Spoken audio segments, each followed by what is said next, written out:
आज चर्चित चेहरा में बात ऐसे शख्स की जिनका व्यक्तित्व जितना शांत रहा उतने ही तूफानी रहे उनके कार्यकाल के दौरान लिए गए फैसले और उसके बाद बने हालात भी।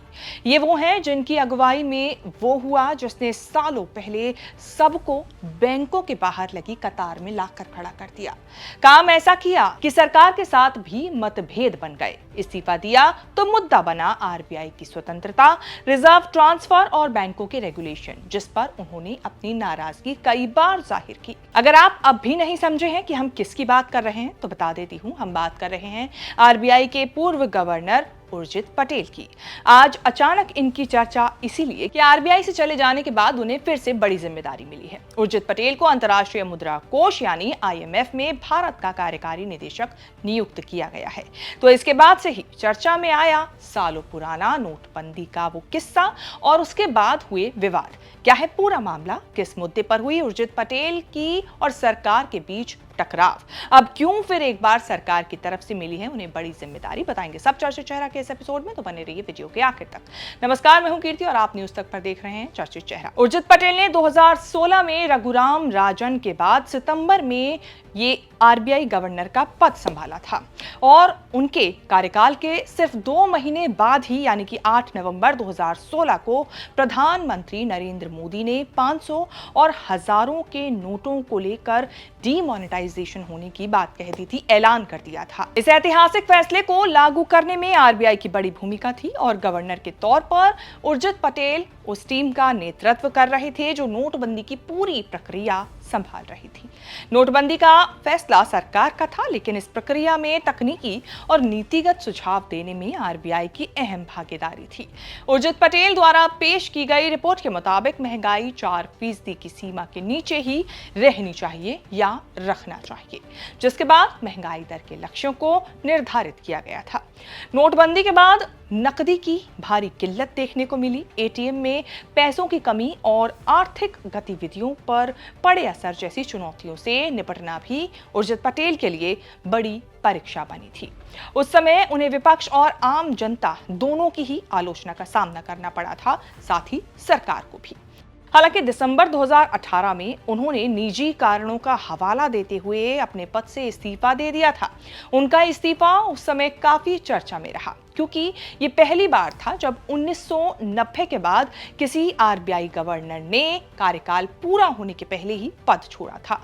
आरबीआई के किसी भी गवर्नर का ये सबसे छोटा कार्यकाल रहा। 2018 के दिसंबर में उन्होंने इस्तीफा दिया था, लेकिन इसके पीछे की कहानी पहले से ही लिखी जा रही थी। आरबीआई और सरकार के बीच तनातनी के समय भी उर्जित पटेल के इस्तीफा देने की अटकलें लग रही थी, लेकिन उस वक्त इस तरह की खबरों पर बोर्ड की बैठक के बाद विराम लग गया था। इससे पहले 19 नवंबर को आरबीआई की बोर्ड की बैठक हुई थी। इसके बाद रिजर्व बैंक की मौद्रिक समीक्षा की नीति बैठक में रेपो रेट को स्थिर रखने के फैसले के बाद बुलाई गई प्रेस कॉन्फ्रेंस में भी उर्जित सरकार से तनातनी होने के सवालों का जवाब देने से बचते रहे थे।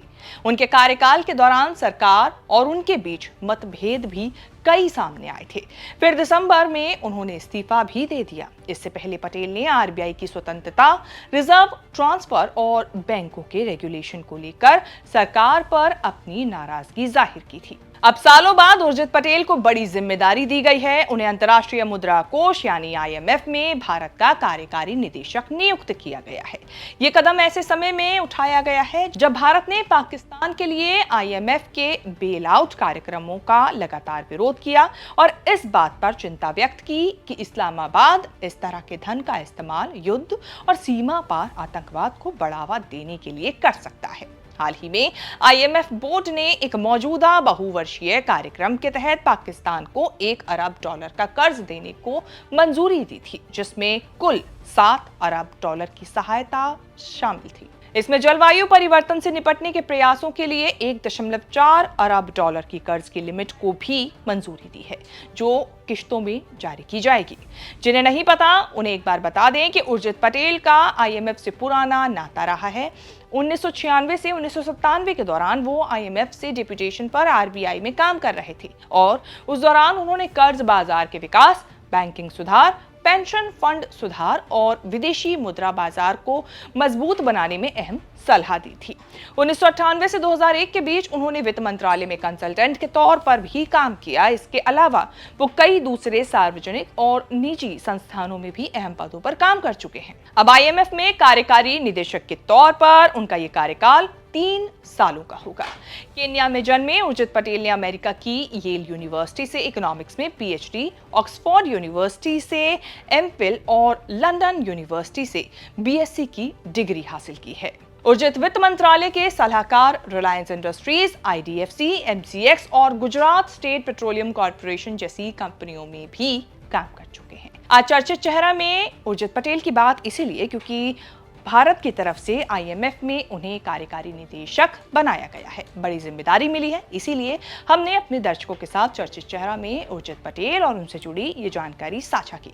उम्मीद है चर्चित चेहरा में बनी ये रिपोर्ट आपको पसंद आई होगी। इसे लेकर आपकी क्या राय है, कमेंट सेक्शन में जाके हमें अपनी बात जरूर बताएं और इस तरह की खबरें आगे भी देखने के लिए बने रहें न्यूज़ तक के साथ। कालांतर में बहुत सारे मुद्दों पर बहसें हुई हैं, बहुत सारे मुद्दों को विपक्ष ने उठाया है, लेकिन ब्रांड मोदी जो है वो ब्रांड मोदी है।